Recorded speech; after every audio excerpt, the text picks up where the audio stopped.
ବନ୍ଧୁଗଣ, ଆସନ୍ତା ବୁଧବାର ଦିନ ହେଉଛି ପବିତ୍ର ଇନ୍ଦ୍ର ପୂର୍ଣ୍ଣିମା। ଏଥିସହିତ ବର୍ଷ 2024ର ଦ୍ୱିତୀୟ ତଥା ଅନ୍ତିମ ଚନ୍ଦ୍ରଗ୍ରହଣ ଲାଗିବା ପାଇଁ ଯାଉଅଛି, ଯାହା ଏକ ବିରଳ ମହାଜାଗତିକ ଦୃଶ୍ୟ ଭାବରେ ମହାଶୂନ୍ୟରେ ସଂଗଠିତ ହେବ। ଇନ୍ଦ୍ର ପୂର୍ଣ୍ଣିମା ଓ ଚନ୍ଦ୍ରଗ୍ରହଣ ଗୋଟିଏ ଦିନରେ ପଡ଼ୁଥିବାରୁ ଏହା ବହୁତ ବିରଳ ରହିବ ଏବଂ ଏମିତି ସଂଯୋଗ ଦୀର୍ଘ 500 ବର୍ଷ ପରେ ପଡ଼ୁଅଛି। ତେଣୁ ଏହି ଗ୍ରହଣ ଗ୍ରହ ଓ ନକ୍ଷତ୍ରମାନଙ୍କ ମଧ୍ୟରେ ଏକ ଅଦ୍ଭୁତ ମହାସଂଯୋଗ ସୃଷ୍ଟି କରିବା ପାଇଁ ଯାଉଛି। ଯେହେତୁ ଏହା ହେଉଛି ଏକ ବିରଳ ଚନ୍ଦ୍ରଗ୍ରହଣ, ତେଣୁ ଏହା ପୂର୍ଣ୍ଣିମା ତିଥିରେ ଅର୍ଥାତ୍ ପବିତ୍ର ଇନ୍ଦ୍ର ପୂର୍ଣ୍ଣିମା ଦିନ ଲାଗିବା ପାଇଁ ଯାଉଅଛି। ଏହି ଗ୍ରହଣ ଲାଗୁଥିବା ସମୟରେ ଚନ୍ଦ୍ର ମୀନ ରାଶି ଓ ପୂର୍ବ ଭାଦ୍ର ନକ୍ଷତ୍ରରେ ଅବସ୍ଥାନ କରୁଥିବାରୁ ଏହି ଚନ୍ଦ୍ରଗ୍ରହଣ ମୀନ ରାଶିରେ ସଂଗଠିତ ହେବ, ଯାହାଦ୍ୱାରା ମୀନ ରାଶିର ବ୍ୟକ୍ତିବିଶେଷମାନଙ୍କ ଉପରେ ଏହାର ଯଥେଷ୍ଟ ପ୍ରଭାବ ରହିବ। ଏହି ଚନ୍ଦ୍ରଗ୍ରହଣ ଏକ ଉପଛାୟା ଚନ୍ଦ୍ରଗ୍ରହଣ ଭାବରେ ମହାଶୂନ୍ୟରେ ସଂଗଠିତ ହେବ। ଏହାର ପୂର୍ଣ୍ଣ ଅବଧି କାଳ ରହିଅଛି 4 ଘଣ୍ଟା 4 ମିନିଟ୍ ଏବଂ 27 ସେକେଣ୍ଡ। ଯେହେତୁ ଏହି ଗ୍ରହଣ ଇନ୍ଦ୍ର ପୂର୍ଣ୍ଣିମା ଦିନ ପଡ଼ୁଅଛି, ତେବେ ଏହାକୁ କେମିତି ପାଳନ କରିବେ ଏବଂ କେଉଁ ସମୟରେ ପାଳନ କରିବେ, ଏହିସବୁ ବିଷୟରେ ଆଜି ଆମେ ଆପଣମାନଙ୍କୁ ଏହି ଭିଡ଼ିଓ ମାଧ୍ୟମରେ ସମ୍ପୂର୍ଣ୍ଣ ଭାବରେ ଜଣାଇବୁ। ଏଥିସହିତ ବନ୍ଧୁଗଣ, ଆଜିର ଏହି ଭିଡ଼ିଓ ମାଧ୍ୟମରେ ଆମେ ଚନ୍ଦ୍ରଗ୍ରହଣର ସ୍ପର୍ଶ ସମୟଠାରୁ ଆରମ୍ଭ କରି ମୋକ୍ଷ ପ୍ରାପ୍ତି ପର୍ଯ୍ୟନ୍ତ ସମୟ ସୀମା, ଓଡ଼ିଶାରେ କେଉଁ ସମୟରେ ଦୃଶ୍ୟମାନ ହେବ, ସୂତକ ସମୟ, ହାଣ୍ଡିଛାଡ଼ ସମୟ ଓ ଶୁଭ ଅଶୁଭ କାର୍ଯ୍ୟ ବିଷୟରେ ସମ୍ପୂର୍ଣ୍ଣ ଭାବରେ ଜାଣିବା, ଯାହାକି ପାଞ୍ଜିର ନିର୍ଭୁଲ ଗଣନାରୁ ସଂଗୃହୀତ ଅଟେ। ଭିଡ଼ିଓର ଶେଷରେ ରହିଅଛି ଚନ୍ଦ୍ରଗ୍ରହଣ ସମୟରେ କ'ଣ କରିବେ ଓ କ'ଣ କରିବେ ନାହିଁ, ଗର୍ଭବତୀ ମହିଳାମାନଙ୍କ ପାଇଁ କ'ଣ ରହିଛି ଏବଂ କେଉଁ ରାଶିର ବ୍ୟକ୍ତିବିଶେଷମାନଙ୍କ ଉପରେ ଶୁଭ ଓ କେଉଁ ରାଶିର ବ୍ୟକ୍ତିବିଶେଷମାନଙ୍କ ଉପରେ ଅଶୁଭ ପ୍ରଭାବ ପଡ଼ିବା ପାଇଁ ଯାଉଅଛି। ତେବେ ଆସନ୍ତୁ ଜାଣିବା। ତାହା ପୂର୍ବରୁ ଆପଣମାନଙ୍କୁ ଅନୁରୋଧ, ଏହି ଭିଡ଼ିଓକୁ ଗୋଟିଏ ଲାଇକ୍ କରିନିଅନ୍ତୁ ଏବଂ ଯଦି ଆପଣମାନେ ଆମ ଚ୍ୟାନେଲକୁ ଏପର୍ଯ୍ୟନ୍ତ ସବସ୍କ୍ରାଇବ୍ କରିନାହାନ୍ତି, ତାହେଲେ ବର୍ତ୍ତମାନ ହିଁ ସବସ୍କ୍ରାଇବ୍ କରିନିଅନ୍ତୁ। ତେବେ ଆସନ୍ତୁ ଜାଣିବା। ବନ୍ଧୁଗଣ, ସୌରମଣ୍ଡଳର ରହସ୍ୟ ହେଉଛି ବଡ଼ ବିଚିତ୍ର। ସୌରମଣ୍ଡଳରେ ସୂର୍ଯ୍ୟ ଓ ଚନ୍ଦ୍ରଙ୍କ ବ୍ୟତୀତ ଆଉ 9ଟି ଗ୍ରହ ଅବସ୍ଥାନ କରିଥାନ୍ତି। ସେଥିମଧ୍ୟରୁ ପୃଥିବୀ ହେଉଛି ଅନ୍ୟତମ ଏବଂ ଏହି ପୃଥିବୀରେ ଆମେ ବସବାସ କରିଛୁ। ଯେହେତୁ ଚନ୍ଦ୍ର ହେଉଛନ୍ତି ପୃଥିବୀର ଉପଗ୍ରହ, ତେଣୁ ସୂର୍ଯ୍ୟ ପରାଗ ଓ ଚନ୍ଦ୍ରଗ୍ରହଣ କେବଳ ପୃଥିବୀ ପୃଷ୍ଠରେ ହିଁ ଦୃଶ୍ୟମାନ ହୋଇଥାଏ। ଚନ୍ଦ୍ରଗ୍ରହଣ ହେଉ ବା ସୂର୍ଯ୍ୟ ପରାଗ, ଜ୍ୟୋତିଷ ଶାସ୍ତ୍ର ଅନୁସାରେ ଏହି ସମୟକୁ ଅଶୁଭ ସମୟ କୁହାଯାଇଥାଏ, କାରଣ ଏହି ସମୟରେ ଚନ୍ଦ୍ରଙ୍କଠାରୁ ବାହାରୁଥିବା ଛାଇ ବା ଆଲୋକ ସିଧାସଳଖ ଭାବରେ ପୃଥିବୀ ପୃଷ୍ଠରେ ପଡ଼ିପାରିନଥାଏ, ଯାହାଦ୍ୱାରା ଏହି ସମୟରେ ନକାରାତ୍ମକ ଶକ୍ତିମାନେ ପୃଥିବୀ ପୃଷ୍ଠରେ ଜାଗ୍ରତ ହୋଇଉଠନ୍ତି। ତେଣୁ ଜ୍ୟୋତିଷ ଶାସ୍ତ୍ରରେ ଏହି ସମୟ ସୀମା ମଧ୍ୟରେ କେତେକ କାର୍ଯ୍ୟ କରିବା ପାଇଁ ମଧ୍ୟ ବାରଣ କରାଯାଇଛି। ସାଧାରଣତଃ ଗ୍ରହଣ ଲାଗିବାର 9 ଘଣ୍ଟା ବା 3 ପ୍ରହର ପୂର୍ବରୁ ଏବଂ ପରାଗ ଲାଗିବାର 12 ଘଣ୍ଟା ବା 4 ପ୍ରହର ପୂର୍ବରୁ ପାକ ନିଷେଧ ବା ହାଣ୍ଡିଛାଡ଼ କରାଯାଇଥାଏ।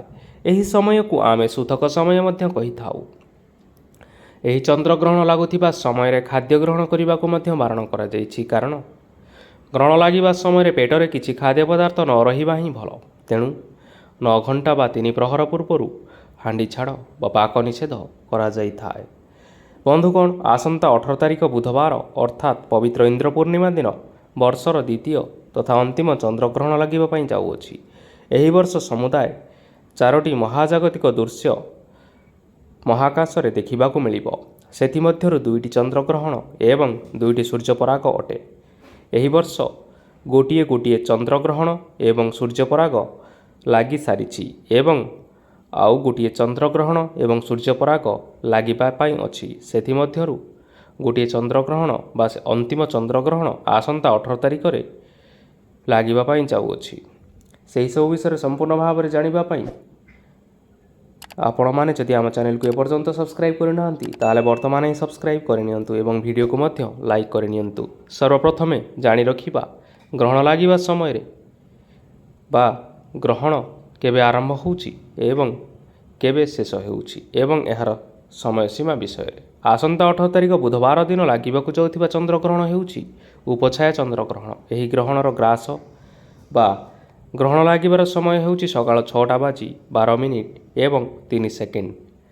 ଏହି ସମୟରେ ଆରମ୍ଭ ହେବ ଏବଂ ଦିନ 10:17 ଏବଂ 13 ସେକେଣ୍ଡରେ ଶେଷ ହେବ ବା ମୋକ୍ଷ ପାଇବ। ଏହି ଗ୍ରହଣ ମହାକାଶରେ ପ୍ରାୟ 4 ଘଣ୍ଟା 4 ମିନିଟ୍ ଏବଂ 27 ସେକେଣ୍ଡ ପର୍ଯ୍ୟନ୍ତ ଦୃଶ୍ୟମାନ ହେବ। ଦିନ 8:14 ଏବଂ 6 ସେକେଣ୍ଡରେ ସର୍ବାଧିକ ଚନ୍ଦ୍ରଗ୍ରହଣ ମହାକାଶରେ ଦୃଶ୍ୟମାନ ହେବ। ତେବେ ଏହି ଚନ୍ଦ୍ରଗ୍ରହଣ ଉତ୍ତର ଓ ଦକ୍ଷିଣ ଆମେରିକା, କାନାଡ଼ା, ପଶ୍ଚିମ ଆଫ୍ରିକା, ୟୁରୋପ, ଏସିଆ ଏବଂ ଆଣ୍ଟାର୍କଟିକାରେ ଦେଖାଯିବ। ଗ୍ରହଣର ସୂତକ ସମୟ ମାନ୍ୟ ହେବ ନା ନାହିଁ। ସାଧାରଣତଃ ଗ୍ରହଣ ଲାଗିବାର 9 ଘଣ୍ଟା ବା 3 ପ୍ରହର ପୂର୍ବରୁ ଏବଂ ପରାଗ ଲାଗିବାର 12 ଘଣ୍ଟା ବା 4 ପ୍ରହର ପୂର୍ବରୁ ପାକ ନିଷେଧ ବା ହାଣ୍ଡିଛାଡ଼ କରାଯାଇଥାଏ। ଏହି ସମୟକୁ ସୂତକ ସମୟ ମଧ୍ୟ କୁହାଯାଇଥାଏ। ଯେହେତୁ ଏହା ଚନ୍ଦ୍ରଗ୍ରହଣ ଲାଗିବା ପାଇଁ ଯାଉଅଛି, ତେଣୁ 9 ଘଣ୍ଟା ପୂର୍ବରୁ ହାଣ୍ଡିଛାଡ଼ କରାଯାଇଥାଏ। ତେବେ ଏହି ଚନ୍ଦ୍ରଗ୍ରହଣ ଆସନ୍ତା 18 ତାରିଖରେ ଲାଗିବା ପାଇଁ ଯାଉଅଛି।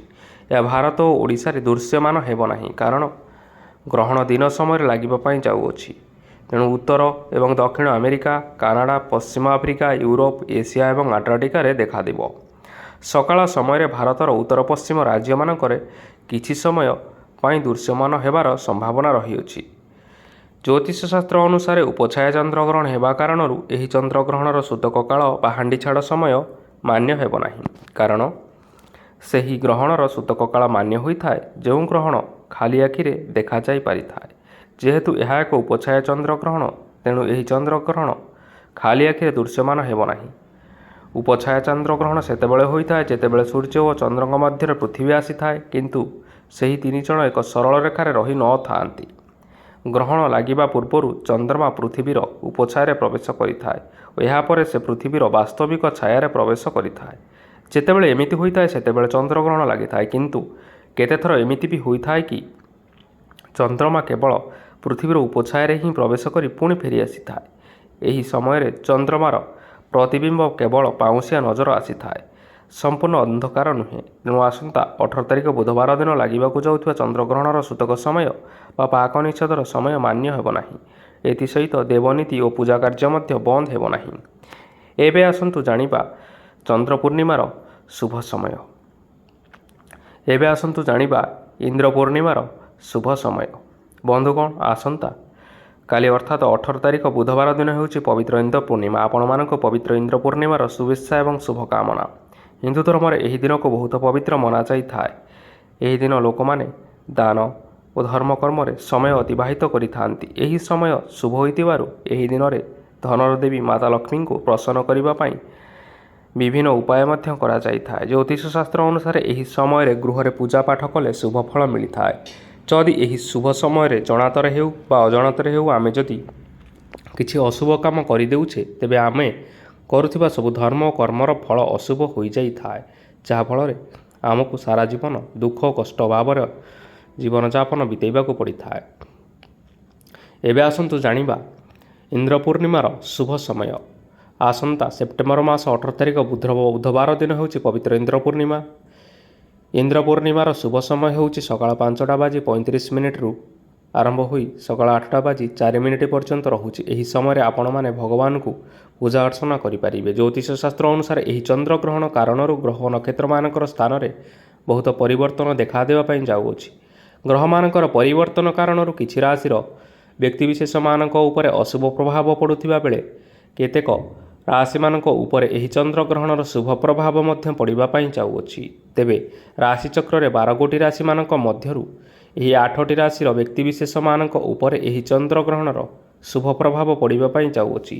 ସେହି ଭାଗ୍ୟଶାଳୀ ରାଶିମାନେ ହେଉଛନ୍ତି ମେଷ ରାଶି, ମିଥୁନ ରାଶି, କର୍କଟ ରାଶି, ସିଂହ ରାଶି, ତୁଳା ରାଶି, ବିଛା ରାଶି, ଧନୁ ରାଶି ଏବଂ ମୀନ ରାଶି। ଏଥିସହିତ ବୃଷ ରାଶି, କନ୍ୟା ରାଶି, ମକର ରାଶି ଏବଂ କୁମ୍ଭ ରାଶିର ବ୍ୟକ୍ତିବିଶେଷମାନଙ୍କ ଉପରେ ଏହି ଚନ୍ଦ୍ରଗ୍ରହଣର ଅଶୁଭ ପ୍ରଭାବ ପଡ଼ିବା ପାଇଁ ଯାଉଅଛି। ତେଣୁ ଏହି 4ଟି ରାଶିର ବ୍ୟକ୍ତିବିଶେଷମାନେ ଚନ୍ଦ୍ରଗ୍ରହଣ ସମୟରେ ସାବଧାନ ରହିବାକୁ ଚେଷ୍ଟା କରନ୍ତୁ ଏବଂ ଭଗବାନଙ୍କର ନାମ ଜପ କରନ୍ତୁ। ଗର୍ଭବତୀ ମହିଳାମାନେ ସତର୍କ ରୁହନ୍ତୁ। ଏହି ସମୟରେ ଗର୍ଭବତୀ ମହିଳାମାନଙ୍କ ପାଇଁ ବହୁତ ଅଶୁଭ ହୋଇଥିବାରୁ ସେମାନଙ୍କୁ ସାବଧାନ ରହିବା ସହିତ ଚନ୍ଦ୍ରଗ୍ରହଣ ଦେଖିବା ପାଇଁ ମଧ୍ୟ ବାରଣ କରାଯାଇଛି।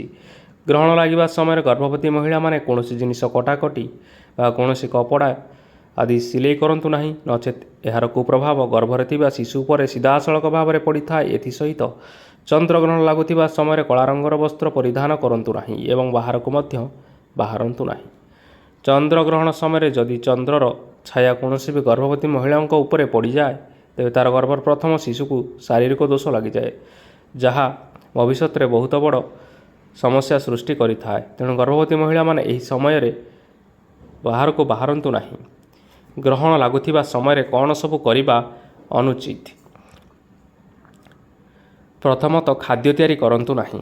ଚନ୍ଦ୍ରଗ୍ରହଣ ସମୟରେ ଖାଦ୍ୟ ପଦାର୍ଥ ରୋଷେଇ କରିବାକୁ ସାଧାରଣତଃ ଅଶୁଭ ମନାଯାଇଥାଏ। ଏହି ସମୟରେ ରନ୍ଧା ହୋଇଥିବା ଖାଦ୍ୟ ଜ୍ୟୋତିଷ ଶାସ୍ତ୍ର ଅନୁସାରେ ଅଶୁଭ ହୋଇଥାଏ। ଏଥିପାଇଁ ଆପଣ ଚନ୍ଦ୍ରଗ୍ରହଣ ସମୟରେ ରୋଷେଇ କାର୍ଯ୍ୟ ବା ରନ୍ଧନ କାର୍ଯ୍ୟ କରନ୍ତୁ ନାହିଁ।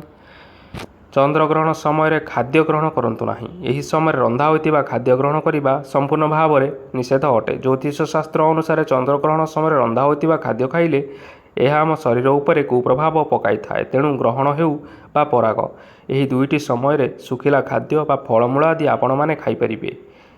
ଗର୍ଭବତୀ ମହିଳାମାନେ ସତର୍କ ରୁହନ୍ତୁ। ଚନ୍ଦ୍ରଗ୍ରହଣ ସମୟରେ ଯେଉଁ ମହିଳାମାନେ ଗର୍ଭବତୀ ଅଛନ୍ତି ସେମାନେ ଘର ବାହାରକୁ ଯିବାକୁ ନିଷେଧ କରାଯାଇଛି। ଚନ୍ଦ୍ରଗ୍ରହଣ ସମୟରେ ଯଦି ଚନ୍ଦ୍ରର ଛାୟା କୌଣସି ଗର୍ଭବତୀ ମହିଳାମାନଙ୍କ ଉପରେ ପଡ଼ିଯାଏ, ତେବେ ତାହାର ଗର୍ଭର ପ୍ରଥମ ଶିଶୁକୁ ଶାରୀରିକ ଦୋଷ ଲାଗିଯାଇଥାଏ, ଯାହାଫଳରେ ଭବିଷ୍ୟତରେ ବହୁତ ବଡ଼ ସମସ୍ୟା ସୃଷ୍ଟି କରିଥାଏ। ତେଣୁ ଗର୍ଭବତୀ ମହିଳାମାନେ ଏହି ସମୟରେ ବାହାରକୁ ବାହାରନ୍ତୁ ନାହିଁ। ଚନ୍ଦ୍ରଗ୍ରହଣ ସମୟରେ କୌଣସି ଶୁଭ କାର୍ଯ୍ୟ କରନ୍ତୁ ନାହିଁ ଏବଂ କୌଣସି ଶୁଭ କାର୍ଯ୍ୟ କରିବା ପାଇଁ ମଧ୍ୟ ଆଲୋଚନା କରନ୍ତୁ ନାହିଁ। ଏହାଦ୍ୱାରା ଆପଣଙ୍କ ପରିବାରରେ ଅନିଷ୍ଟ ହୋଇଥାଏ। ଗ୍ରହଣ ସମୟରେ ଠାକୁର ପୂଜା କରନ୍ତୁ ନାହିଁ। ଏହି ସମୟରେ ଠାକୁର ଘରକୁ ସମ୍ପୂର୍ଣ୍ଣ ଭାବରେ ବନ୍ଦ କରି ରଖନ୍ତୁ ଏବଂ ଚନ୍ଦ୍ରଗ୍ରହଣ ସମୟରେ କୌଣସି ବୃକ୍ଷକୁ ସ୍ପର୍ଶ କରନ୍ତୁ ନାହିଁ। ଚନ୍ଦ୍ରଗ୍ରହଣ ସମୟରେ ଅନ୍ନଦାନ କରିବାର ଉତ୍ତମ ସମୟ ମନାଯାଇଛି। ଏମିତି କୁହାଯାଏ କି ଚନ୍ଦ୍ରଗ୍ରହଣ ସମୟରେ ଅନ୍ନଦାନ କରିଲେ ଶରୀରରେ କୌଣସି ରୋଗ ଇତ୍ୟାଦି ହୋଇନଥାଏ।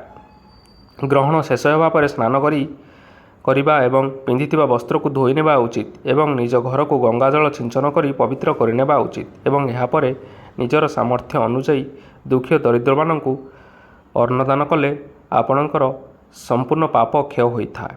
ଚନ୍ଦ୍ରଗ୍ରହଣ ସମୟରେ କାହା ସହିତ କଥା ହୁଅନ୍ତୁ ନାହିଁ ଓ ସେହି ସମୟରେ ଭଗବାନଙ୍କର ମାଳା ଜପ କରନ୍ତୁ। ଏହାଦ୍ୱାରା ଗ୍ରହଣର ଖରାପ ପ୍ରଭାବ ଆପଣଙ୍କ ଉପରେ ପଡ଼ିନଥାଏ ଏବଂ ଚନ୍ଦ୍ରଗ୍ରହଣ ସମୟରେ ଚନ୍ଦ୍ରଙ୍କର ଛାୟା ବହୁତ କ୍ଷତିକାରକ ହୋଇଥାଏ। ଏଥିପାଇଁ ଚନ୍ଦ୍ରଗ୍ରହଣ ଲାଗୁଥିବା ସମୟରେ ଆପଣ ଆପଣଙ୍କର ସମସ୍ତ ଘରର କବାଟ ଓ ଝରକା ଇତ୍ୟାଦି ବନ୍ଦ କରି ରଖନ୍ତୁ, ଯାହାଦ୍ୱାରା ଆପଣଙ୍କ ଗୃହକୁ ନକାରାତ୍ମକ ଶକ୍ତି ପ୍ରବେଶ କରିପାରି ନାହିଁ।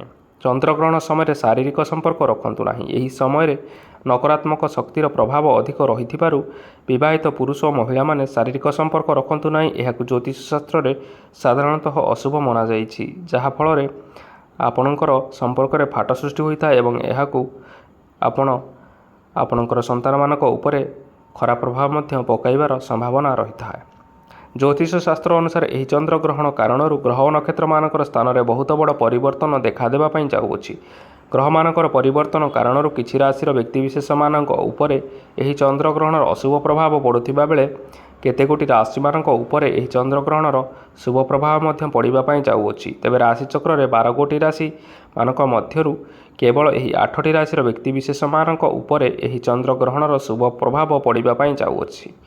ସେହି ଭାଗ୍ୟଶାଳୀ ରାଶିମାନେ ହେଉଛନ୍ତି ମେଷ ରାଶି, ମିଥୁନ ରାଶି, କର୍କଟ ରାଶି, ସିଂହ ରାଶି, ତୁଳା ରାଶି, ବିଛା ରାଶି, ଧନୁ ରାଶି ଏବଂ ମୀନ ରାଶି। ଏଥିସହିତ ବୃଷ ରାଶି, କନ୍ୟା ରାଶି, ମକର ରାଶି ଏବଂ କୁମ୍ଭ ରାଶିର ବ୍ୟକ୍ତିବିଶେଷମାନଙ୍କ ଉପରେ ଏହି ଚନ୍ଦ୍ରଗ୍ରହଣର ଖରାପ ତଥା ଅଶୁଭ ପ୍ରଭାବ ପଡ଼ିବା ପାଇଁ ଯାଉଅଛି।